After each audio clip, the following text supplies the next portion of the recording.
for joining me, Claire Sands, for another episode of Let's Chat on The Silent Why, a podcast that's exploring every kind of loss and grief to see if it's possible to find hope in some of the darker areas of life.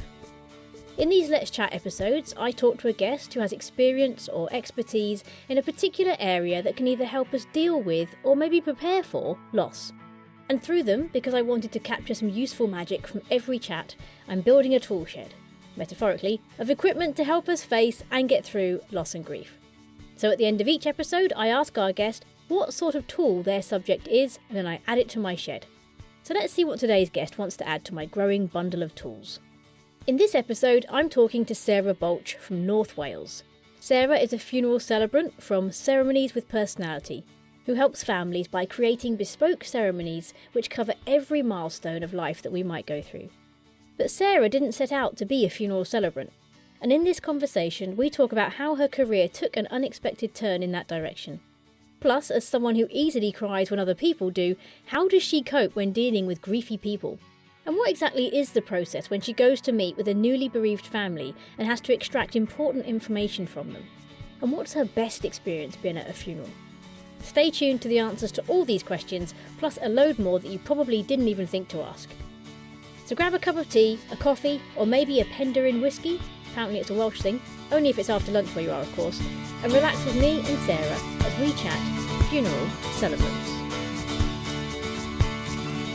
I'm Sarah Boalch and I'm a funeral celebrant based in Colwyn Bay, North Wales, and I basically help families by creating bespoke ceremonies in the local area. So I cover all of North Wales, all the way along the North Wales coast. And I've been a celebrant for 6 years now. So it's been quite a ride, a lot of variety in my job, as you can imagine.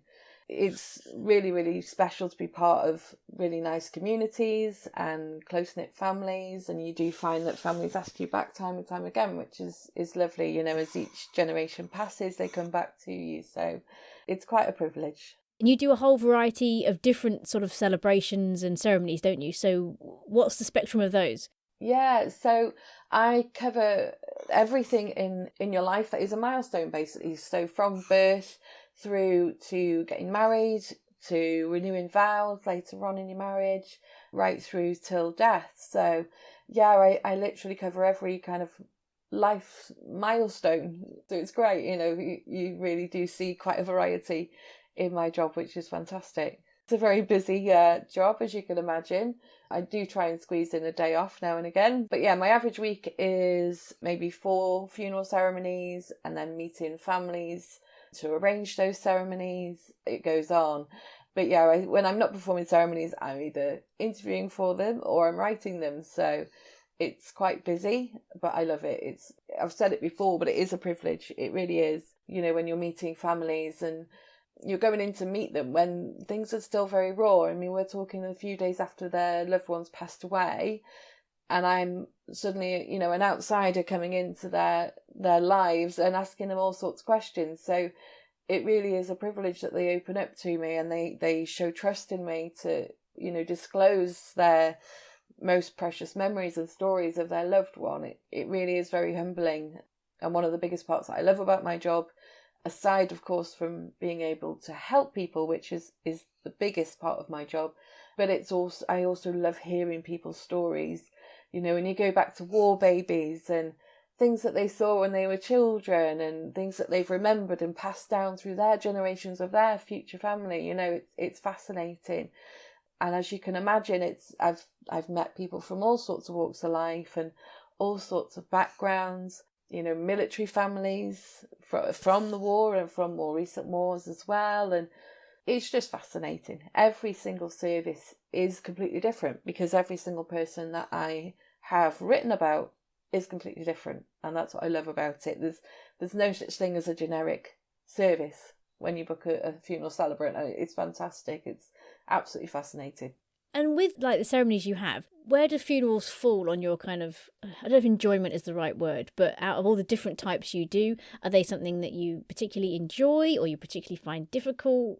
So a lot of my friends and family, I get, I don't know how you do your job. I couldn't do your job talking about death all the time and, you know, being around people who are really upset. But out of all the ceremonies that I do create and perform, funerals are, and as you say, you can't really say a favourite because it's not, it's a difficult time, but I wouldn't say favourite, I would say my preference, because I feel that I am giving more back, if you see what I mean. So the families that I help are getting more from my services as a funeral celebrant than, for example, if someone was having a naming ceremony. I don't know, maybe that's just me, but I feel like I'm actually doing more good by helping people plan their family's funeral ceremonies, and we always seem a little bit more vulnerable at that time. So yeah, I do feel like I'm giving a little bit more back. It's like you said, you used the word privilege, and I think that's what it is, isn't it? I think people are vulnerable when it comes to funerals and death, whereas with weddings, it is more of a celebration. So it feels like everyone's celebrating and wanting to help. So maybe it's just that privilege area of funerals where you get to step in. Absolutely. It is a kind of work that some people won't understand. It's like, why would you want to be at funerals all the time? I do get it. I do verging at the local church just for funerals. I love it, in inverted commas. It's just, there's something about it that's just very real, but other people probably don't get it so much. So what is it about that brought you into this kind of work? The strange thing about me, considering it's my preference, is I never actually intended to become a funeral celebrant. Okay. So basically the academy that I trained with, I went to do weddings and naming ceremony training. And having qualified from that, the course coordinator pulled me to one side and she said, have you ever considered becoming a funeral celebrant? I think you'd be very good. And I kind of looked at her like a bunny in headlights. Are you joking? I'm the biggest wuss. If you were to start crying, I would probably start crying with you. So I thought, I'll have a little think on it. And I did. And I thought, well, there's no harm in doing the training, do the training and I'll see how I get on. And I just fell in love with it. I thought this is what I'm meant to be doing. It was just like a light bulb moment. And I'm lucky that came when I was 30. Some people get to 50 and still don't know what they were supposed to have been doing as a career, so I'm really grateful that I was able to find that. But yeah, it just seems so natural after I'd learnt the process of separating your own emotions from someone else's service. My little mantra that I live by and that I go through, particularly when I'm handling especially difficult funerals, it's not my grief. And that's how I get myself through it. It's not my grief. I'm here to help them. I'm not here to cry alongside them. How is that helping them? It's not my grief. So once I'd learnt that, I found that I was able to separate myself. And I like I say, I felt like a duck to water. For the first time, I thought, yeah, this is 100% the job for me. And like you said, not many people find that in life. So it's a lovely thing to find at a young age. And Yeah. so unexpected in such an unexpected area as well, which is even more amazing. Absolutely. Yeah. For people who are still a bit unfamiliar with the celebrant role, what is the difference between hiring a celebrant compared to the vicar or the funeral director or all the other people involved in funerals? Okay, so a celebrant is generally somebody who's non-religious. So they're not tied to any kind of, church or anything like that, any religious content. Some celebrants like myself will include religion if you want to, so you can kind of get the best of both worlds then. You still get to tell this person's story, but actually we would like a little bit of religion because we think either we'll find comfort from it or, Granny might find comfort if we say the Lord's Prayer or something like that. So a celebrant is, in my opinion, the best of both worlds. So it's bringing more personality and also to offer something a bit more bespoke. You'll find that celebrants tend to take on less work than, for example, a vicar, and that's not to say that they're wrong, it is just the difference. So celebrants do have the time to actually sit with you and say, okay, what were they like? What was their character like? And actually to create this service from scratch rather than we've got 6 funerals on today and I'm going to have to just fill in the blanks almost. But that's not to say that's wrong. Vicars obviously are there to create a service that offers comfort, and a lot of people find their comfort through prayers and psalms, and that's what makes up the majority of their services. So absolutely, I'm not here to say that, you shouldn't go with this or that. But a celebrant does offer something much more bespoke, much more personal, and much more human, in my opinion. Yeah, I guess in the olden days, going back many years, everyone might have been at church, so the vicar would have known the person and the family, whereas nowadays it's rare, even with the ones I help with, it's rare that the vicar leading it would have any idea who the person was that was being buried. So there isn't that personal relationship anymore. So with someone like yourself, you can actually involve yourself more in that story and find out about them. Absolutely, and I think the last survey was taken in 2021, and for the first time since British records began, it was actually found that there are more people who class themselves as non-religious than actually religious. So there's only 47% of people in the UK who actually say that they are religious now. So it is meaning there is a lot more call for celebrants, which is great for us celebrants, because it is giving us that opportunity to get out there into these communities and to be helping people. And we're not necessarily as well known within the funeral industry to maybe older generations. They still are of the belief that, it has to be a vicar. So to get the word out is brilliant. And that's a big part of my job is spreading the word that these things are possible. You don't just have to settle for this or for that because that's how it's always been done. Times are changing. Funeral directors, I've found, even in the last 6 years, are much more receptive to celebrants, and they realise the value of celebrants. Whereas even 6 years ago, some would take your card and kind of, smile politely, and you'd never hear from them again because they would much rather have a religious figure performing the service.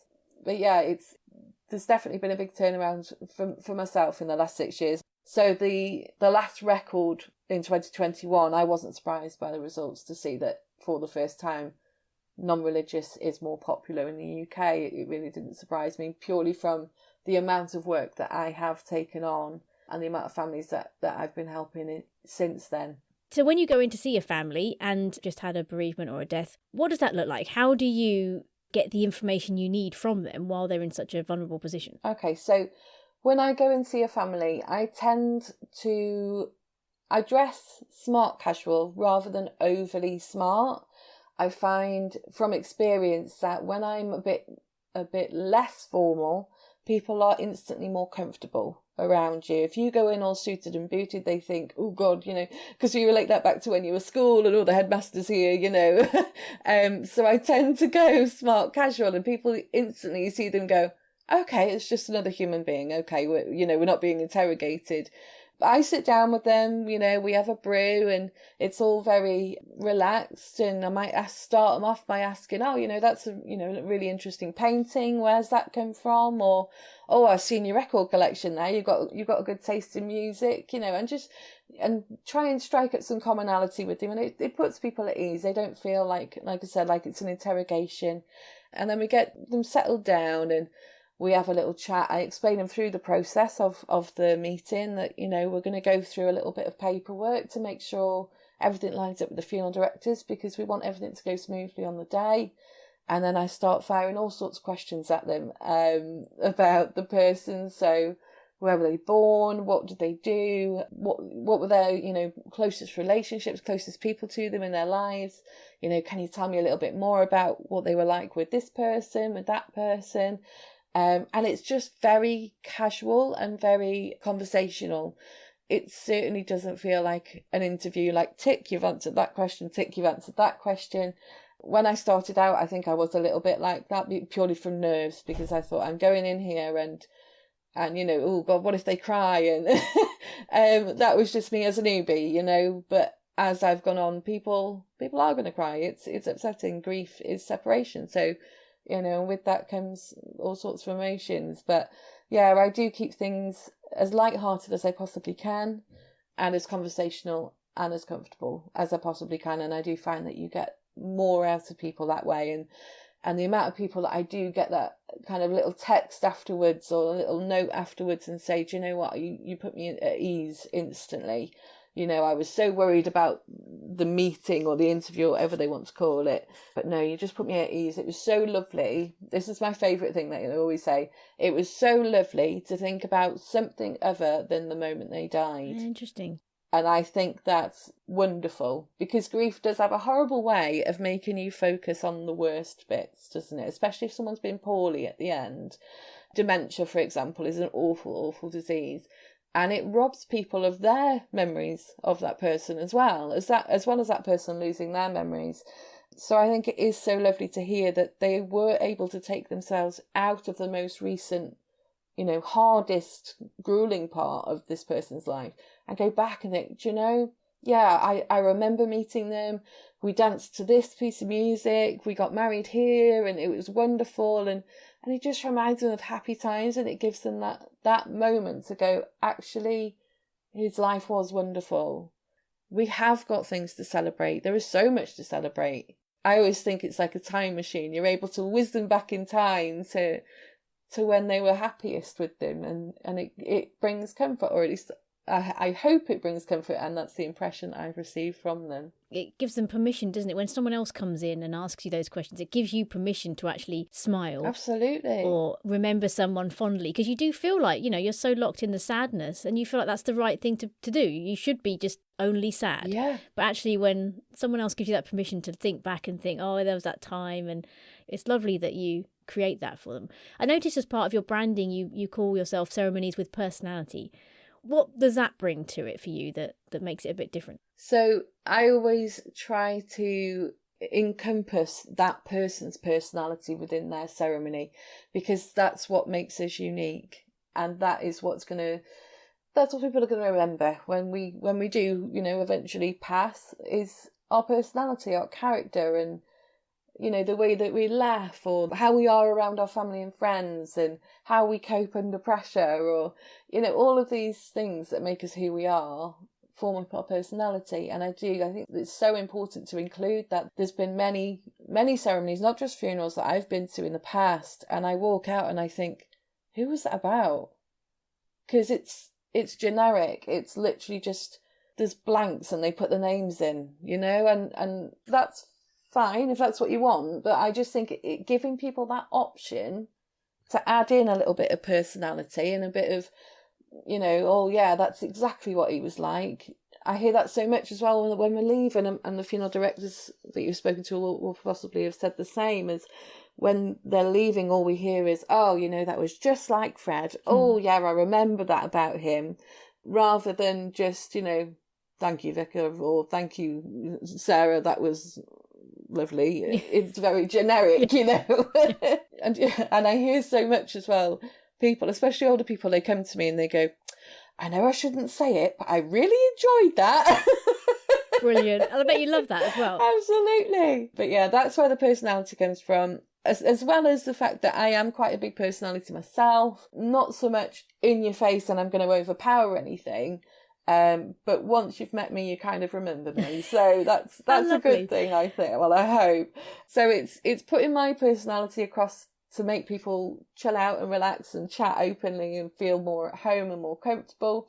And it's also pulling out the personality of the person that we're there to celebrate or we're there to talk about. As far as funerals go, I suppose they must have kind of ups and downs as to whether people actually want them. How's that looking at the moment? What's the general feel in the UK for people wanting funerals, and has that dropped off at all, or is that really popular at the moment? There is something called pure cremation, which is becoming more and more popular in the UK. People don't want the big fuss of a funeral service. I wouldn't say it's a concern, but it is something that is becoming more popular and we are seeing more and more of, especially when I'm visiting crematoriums. Obviously, a lot of the time they have a list of the services for that day, and a lot of them are private cremations. So yeah, that is quite a big change. Again, in the last 6 years, it's certainly something in the last 18 months, 2 years, that I've seen a big increase in the industry. So yeah, it's changing all the time. What sort of role do you think the funeral actually plays in the grieving process? How important do you think it is? For myself, speaking from a personal point of view, during lockdown, just as an example, I lost one of my very close friends, one of my longest standing friends during lockdown, and we weren't able to go to the funeral. We were able to watch via webcast, which is live streamed, but we didn't get that same closure as I think, if we would have had attended in person. So I think for myself, the funeral ceremony is a huge part of the grieving process and the healing process. So it does give you that closure that, okay, we have acknowledged that this person has now died. We've reflected on what they've brought to our lives and how part of them will continue. So their legacy, what is going to be remembered about them and will always be celebrated and passed down generations. I don't know if it's the same in your family, but I've heard stories about my great-great-grandmother, for example, because those stories of her have been passed down, and a lot of those stories are learned at funerals. So I think funerals are so important. They're such a big part of, getting closure, the healing process after suffering grief. And it really is a special opportunity to tell that person's story. Each of us are walking our own path here, and we may not always get it right, but we do get a lot of things right, and we build relationships, and we bring something to this earth that is unique to us. And I think to not have a funeral and to not hear that story, or to not hear about that person's contributions to the lives of their loved ones, is a little bit sad for me. Each person is different, obviously, when it comes to a funeral, but for myself, I think a funeral is necessary. It's a necessity, from my opinion. Yeah, I spoke to a funeral celebrant from Australia, and she was very keen on the message that the funerals are for the living. They're not actually for the dead. And a lot of the time we focus on what the dead person wanted, but actually it's the living people that are going through the grieving and that hear the stories. And I've really, over doing the course of the podcast, changed my mind a lot on the funeral process. I really thought coming into it, I would have been somebody who, I just wasn't fussed about that bit. It just always feels like it drags up emotions again. You're kind of just getting past it, and then it's like, oh, I don't want to go, and it feels so sad. And I really was just like, oh, skip it. But having done this podcast, I've just completely changed my mind on how important that is, to realise just the part it plays in grieving, and like you said, recognising whether it's being thankful and grateful for what you had, or whether it's actually making you come to terms with what you've lost. I've very much changed my mind on how important they actually are. So amazing. Yeah, I'm very pro funeral now. Good, I'm glad to hear. We shut away death enough as it is in this country. Absolutely. So to go straight to the whole no funeral, I just think it's asking for trouble. Whether that's 10, 15, 20 years time, there's going to be, I just feel like there's a lot of people going to be walking around saying, well, my mum or my dad or whoever requested this and we did it, or we chose to do it, and I wish we hadn't, because I never really fully faced the fact they'd gone. Because it's not like we sit around with open caskets very often in this country, or we even see death at all before that. So I can't help but think it's not going in a direction that's going to be healthy. But thankfully, people like you around, it opens up another option. They don't have to just have this generic church service. They can actually have more of a tailored service. You must have had some unusual requests and seen some things that are a bit different for funerals. Is there anything that you've had to really keep a straight face at, or kind of has really shocked you? I know you have to be careful how you say stuff here, but have you had anything really, really unusual that you've either really enjoyed or just what you weren't expecting? Well, there's been a lot of occasions that we've had a good old giggle at a funeral, believe it or not. There was a quote that I had to quote back, which I won't quote here because it's very rude, and you would never imagine that you could ever say it in that kind of setting, but the entire chapel erupted into laughter, and I mean erupted. Wow. It was brilliant. It was a good 2 minutes before I could carry on talking. They were laughing so much. But I would say one of the most recent things that I absolutely loved, because it was so much fun and it really reflected the person's character, was it was just a few days ago actually. Everybody who attended stood up and sang Green Green Grass of Home by Tom Jones as if it was a hymn. Brilliant. And it was fantastic. And people were dancing and singing and laughing, and it was wonderful because that was her favourite song. And, she'd taken her children to see Tom Jones in concert, when they were younger.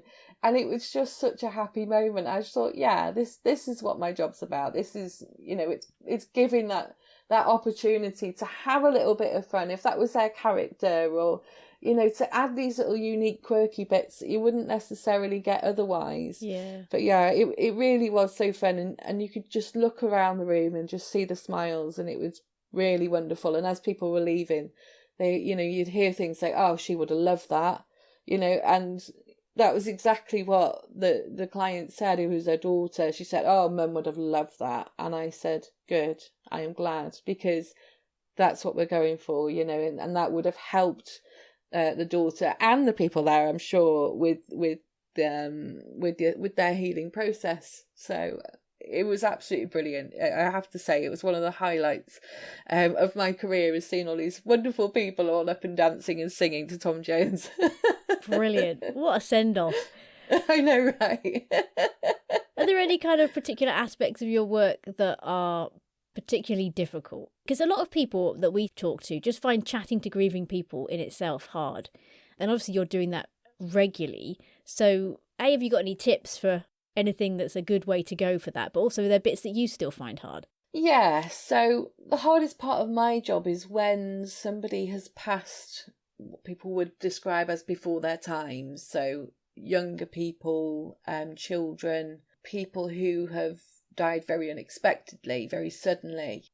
That's probably a very difficult part of my job. Is it's a whole different approach. If you wouldn't approach the funeral of a 2-year-old, for example, the same way you would approach the funeral for a 90-year-old, you know, because people reach 90 and you hear sayings like, oh, they had a good innings, you know, and that brings people comfort that they had a good long life. So when you do approach funerals of someone who was very young or it was very unexpected, it is a very different approach. You know, I don't go in there all, oh, tell me about their character. And, you know, it's much more, you know, putting that person back in control and what would you like to tell me about them? It's giving them the option then to open up as far as they want to. It is a very difficult part of my my job, but I do still feel a lot of gratitude that I'm able to do that. I'm in a position to sit there and talk to families who have been hit by grief in the worst ways imaginable. My biggest thing that I always say with you saying, you know, how do you approach people who are grieving and how do you talk to them? It's just talk to them as you always would. Don't be afraid to mention the person's name or to say, do you know, one of the biggest things I'll always remember is this. Tell your stories, because by doing that, you're keeping that person's story alive, you're keeping that person's memory alive, and you're also reminding their loved one that they'll be remembered.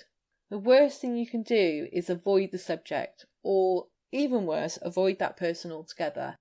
You know, I've spoken to families and it tends to be more so with older people as well, because older generations, it was, oh, you can't ask them that. Oh, don't say that, you'll make them cry. And although it's coming from a place of love and a place of caring, it's not helpful for the person who's grieving. So I always remember one lady said to me, my neighbour keeps crossing over when she sees me. She keeps crossing the road. And I thought, I'm really sorry that's happening, but, you know, and she said, I know why, because she feels awkward and you never really know what to say when somebody's passed.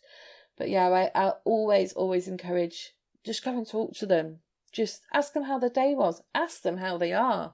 You know how they are, but ask them how they are. Give them that opportunity to talk about it, to get it off their chest, to say, do you know, I'm having a really rough day today. Invite them round for a coffee, anything. Just don't ignore that person. Don't ignore the fact that they're grieving. Acknowledge it. You know, be brave. They might cry. That's fine. It's a completely normal reaction. If they cry, they cry. You know, you're there with them and that will mean the world to them.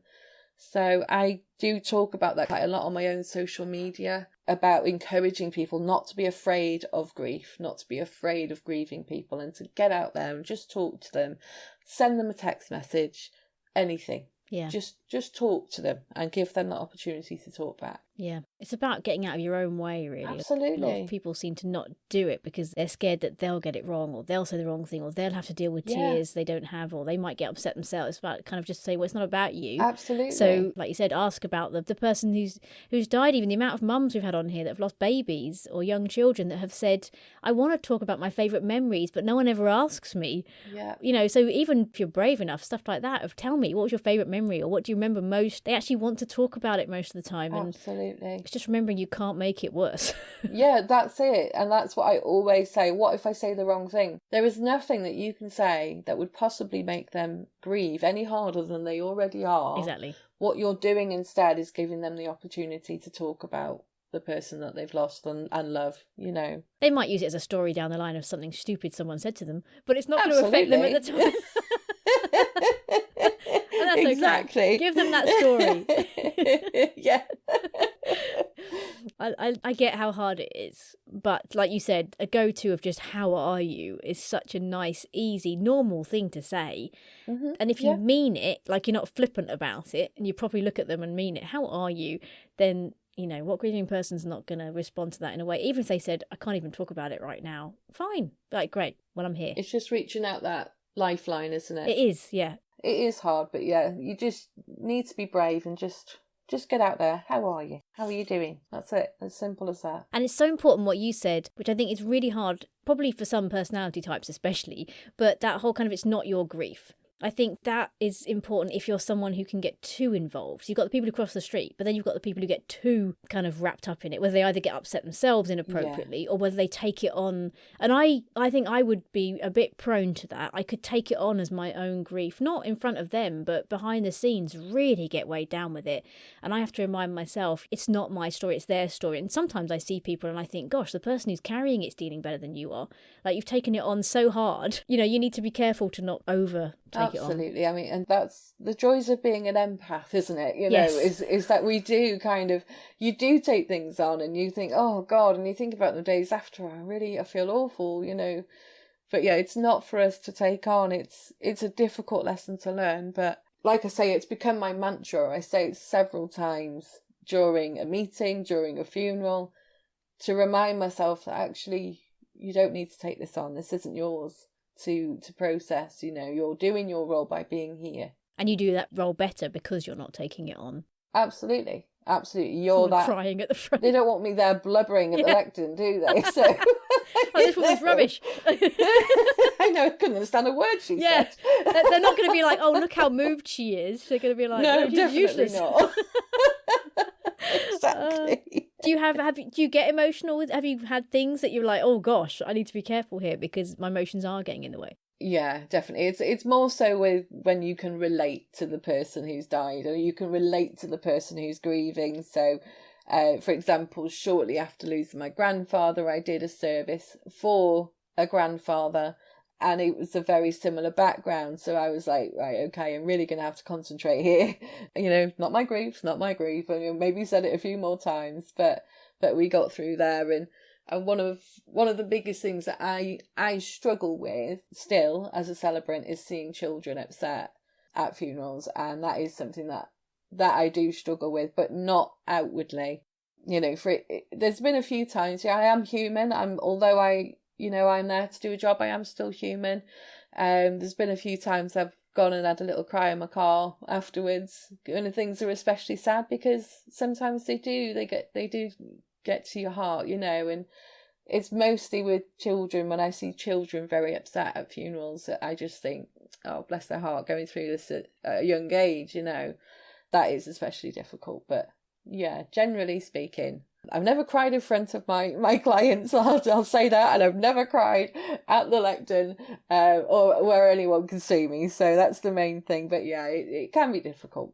And I think there are moments when it would be appropriate for you to engage in that, if that's how you're feeling it. I know when we spoke to Jonathan Harty, the funeral director, he said he was giving himself more permission now. If he, had tears coming during something, he was just going to let them fall, because sometimes you need to feel that, and it does show empathy. Obviously not like you said when you're at the lectern at the front, but it's important to feel it. We're not very good at that in the UK. There is this kind of, let's just put it all inside and get IBS or some other kind of syndrome that we're not supposed to have through stress. It's just classic kind of... It's just not British. Exactly. Yeah, we're all just wrecked inside. I know. Well, has it sort of helped you personally? Has it taught you things that you didn't expect through doing it about your own maybe grief or loss? Absolutely, hugely. Like I say, when I started as a wedding celebrant, I was the kind of person who, if you were to burst into tears now, I would cry with you. Very much an emotional, outwardly emotional, heart on my sleeve kind of person. And I am still that person as Sarah, not as Sarah the Celebrant. It's different. When I put my jacket on, that's like my armour, and I don't take it to heart. But yeah, it's changed my approach to grief and how I see grief. And although I still feel grief, certainly, as hard as I would have before, I maybe have a better understanding of how to process it nowadays. I was actually able to write and officiate my nan's service. And my nan was like my second mum. She raised me while mum and dad were working, and I was very, very close to her. And I never, in a million years, if you'd have told me 6 years ago you'll be able to do nan's service, I would not have believed you. But I was able to do that because she asked me to. Before she went, she said, I don't want anyone else to do it, I want it to be you. And at first I was like, oh God, how am I going to do this? But I just did it because it was what she wanted, and I wanted to celebrate her life. She lived to 92. She travelled the globe. She had a wonderful time. She had family, children, grandchildren, great-grandchildren, great-great-grandchildren, all who loved her and adored her. And I thought, I want it to be a celebration. She wants it to be a celebration. She left very strict instruction that it wasn't to be a morbid affair, and it was to be a good old knees up. So that's what we wanted. That's what she wanted, and that's what she got. But I never would have ever thought I'd be able to do that. So it obviously has changed something within my, brain or whatever, that I was able to do that, and I'm really glad I was.